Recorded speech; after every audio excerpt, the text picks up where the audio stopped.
Թանավներ Հայաստանի տարածքով են անցել։ Դժվար թե իրեն գնային Վրաստանի տարածքով Այսինքն Իրանի դեմ գործողություններ անող օդանավերը Հայաստանի տարածքով է օգտագործվում։ Կարծում եմ այո։ Դժվար է ասել այո թե ոչ, քանի որ իրենք իրենց GPS համակարգերը անջատած են եղել եւ կարող է անցած լինեն եւ Հայաստան թույլ տված լինի որպես բեռնատար կամ ռազմական բեռնատար օդանավեր Հայաստանի տարածքից անցած լինեն։ Բայց որ Հայաստանը ուղիղ ներգրավված լինի Իրանի դեմ որևիցե գործողության, դա ակնհայտ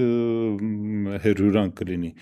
Կան անշուշտ Հայաստանում որոշ մարդիկ, մանավանդ աղանդավորները, որ վերջի շրջանում ահավոր կերպով իրենք ակտիվացել են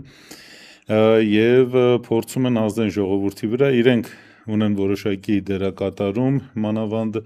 Իրանի դեսպանատան դեմ ցույցերի ժամանակ իրենք շատ ակտիվ էին եւ իրենք փորձեցին